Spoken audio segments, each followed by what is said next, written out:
next question on profit and loss is a dealer sold two watches for rupees 2400 each, gaining 20% on one watch and losing 20% on other watch. Find his net gain or loss. हमें निकालना है gain और loss, पहला point. Second point हमें find out करना है जो loss या गेन हुआ है वो उसकी परसेंटेज भी बतानी है। क्या बतानी है? परसेंटेज। तो we have to find two things. हमें दो चीज़ें बतानी है कि उसको इस डील में गेन हुआ या लॉस हुआ, नंबर एक। अगर गेन और लॉस जो भी हुआ है उसकी परसेंटेज क्या है। हमें दो चीज़ें कैलकुलेट करनी है, गेन और लॉस, और दूसरा कैलकुलेट करना है परसेंटेज। तो सबसे पहले हम देखते हैं सेलिंग प्राइस। सेलिंग प्राइस 2400 और प्रॉफिट हुआ कितना? 20%। ये फर्स्ट वॉच है और ये सेकंड वॉच है।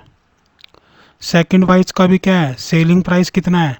2400 और लॉस हो गया उसको 20%, राइट। यानी कि दोनों वॉचेज का जो सेलिंग प्राइस होगा 2400 प्लस 2400, यानी कि टोटल सेलिंग प्राइस हो गया हमारा 2400 plus 2400, that is equal to 4800, right.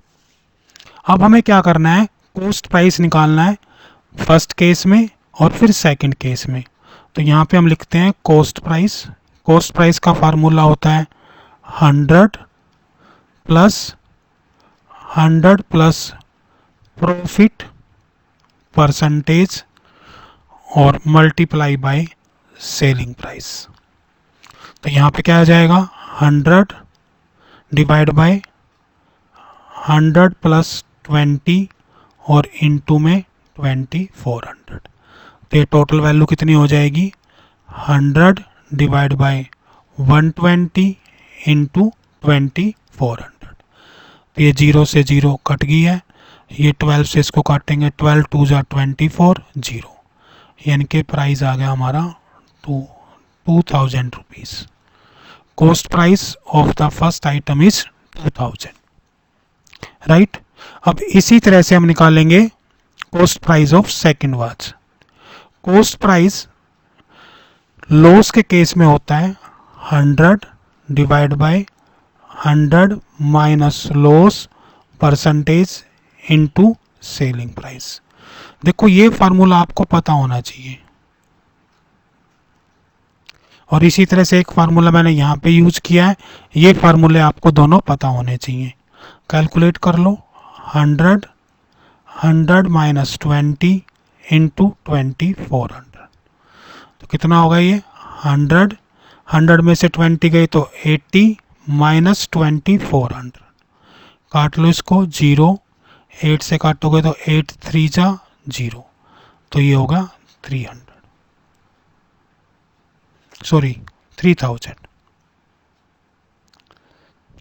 तो इस वॉच का कॉस्ट प्राइस कितना हो गया? 3000, और इस वॉच का कॉस्ट प्राइस कितना होगा? 2000। तो टोटल कॉस्ट प्राइस कितना हुआ? 3000 plus 2000, that is equal to 5000। यानी कि उसने वो दोनों वॉच कितने रुपए में खरीदी? 5000 में, और बेच कितने में दी? 4800 में। तो क्या होगा उसको? लॉस। तो पहला आंसर आ गया हमारा कि उसको इस डील में क्या होगा? लॉस होएगा। क्या हो गया? लॉस। और लॉस भी कितना होगा? 200 रुपीज़ का।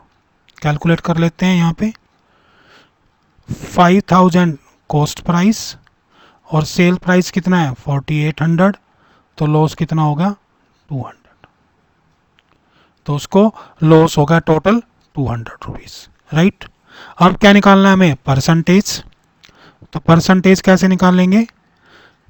परसेंटेज निकालेंगे 200 और ये लॉस कितने पे हुआ, लॉस हमेशा कॉस्ट प्राइस पे होता है, तो 5000 पे इनटू में 100, 1 2 1 2 और 1 0 यहाँ से कट गई 3 और 5 को 20 से डिवाइड करेंगे तो 4, तो इस इज 4%।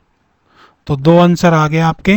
परसेंटेज कितनी होगी 4%, क्या हुआ 4% उसको लॉस हुआ, और लॉस का अमाउंट कितना आ गया ₹200।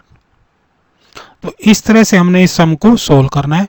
बहुत ही इजी सम है, आपको बस कॉस्ट प्राइस का फार्मूला पता होना चाहिए प्रॉफिट और लॉस वाले केस में, और ये मुश्किल भी नहीं है। प्रॉफिट है तो प्लस प्रॉफिट परसेंटेज आएगा, लॉस है तो माइनस होता है तो माइनस लॉस परसेंटेज आएगा। इस तरह से आप ये दो फार्मूले याद रखो और आसानी से इस सम को सोल्व कर सकते हो। Thank you.